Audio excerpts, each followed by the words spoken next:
Welcome back to another episode of the Science of Winning podcast. Today I'm going to be talking about triggers and connections and how your brain works.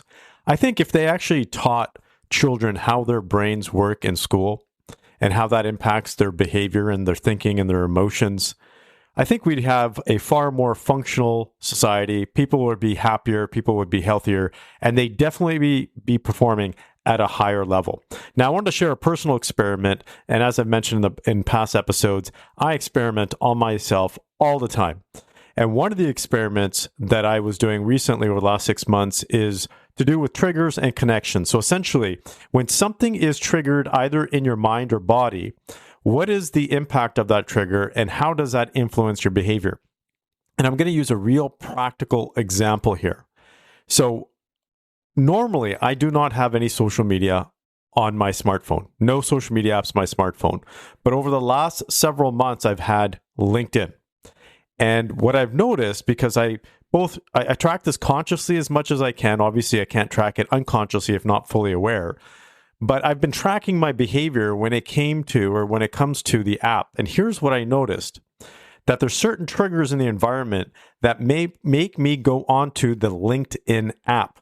And one of the triggers, for example, I'm going to share them, is a past or recent event. So if I've been to a business event or even an event where I'm speaking as a keynote or a facilitator of a workshop or any type of networking event, and I think about that event a few days later, my mind automatically wants to check the LinkedIn app. Now, I think part of that is because when I'm at the events, we're connecting via LinkedIn.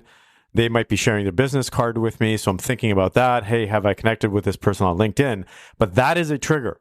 Okay, so that is a trigger point that we all need to be aware of. Or what are the things that trigger us to behave in a certain way? So networking events, business development events, just events, business events in general, trigger my brain to want to look at the LinkedIn app. Now, here's the fascinating part. And how our brain works. Our brain is made up of neurons, which are just basically brain cells. And you just think of them this way. They're kind of, they're like webs, right? These neurons connect with each other. So when the electrical signal goes through one neuron, it actually connects to another neuron and it triggers that neuron. And then there's a chain effect. Okay. So this is what happens in the brain. So the chain effect for me of looking at the LinkedIn app, I automatically want to go to a couple of other apps that are, for some reason, in my brain connected to the LinkedIn app. So what I noticed was whenever I was triggered, I'd be going on the LinkedIn app, then I would be going on these other two apps automatically. And why am I sharing this with you? Because this is so fundamental, so critical for us on a day-to-day basis in terms of the habits that we have that are either functional for us, that enable us to have higher performance, or the things that distract us or consume energy, you can say mental bandwidth, that aren't doing anything with us or for us. So I always look at everything on a spectrum of empowering versus disempowering. Okay, not good or bad or positive or negative, although those do exist.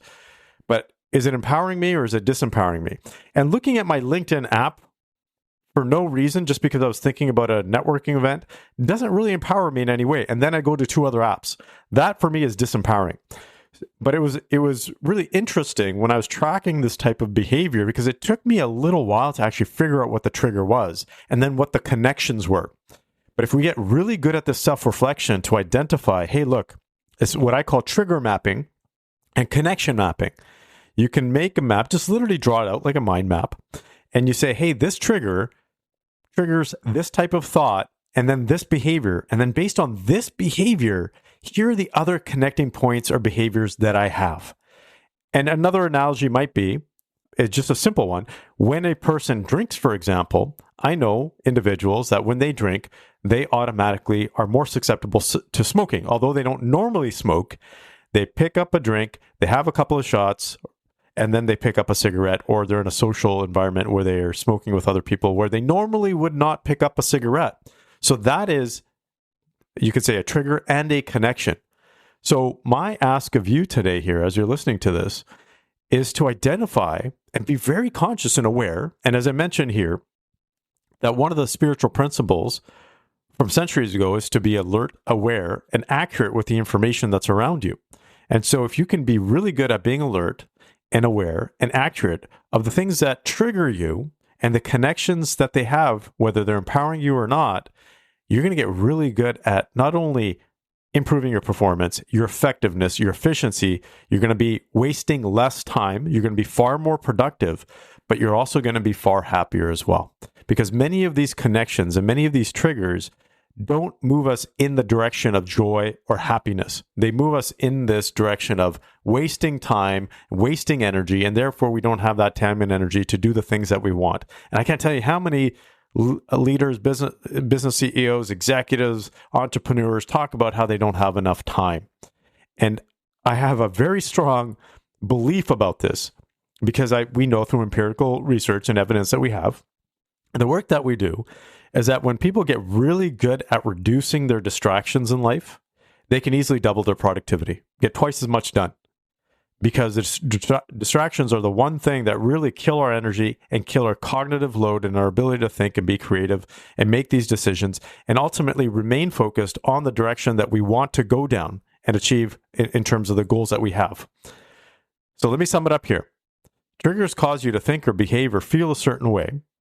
And then from that, there's connections, thoughts, feelings, emotions, or behavior that get you to go on to another set of, like I said, thoughts, feelings, behaviors, and it goes down this path. And once you identify what that path is, it's far easier to change that path from being disempowering to empowering so you can be far more effective and productive in your day.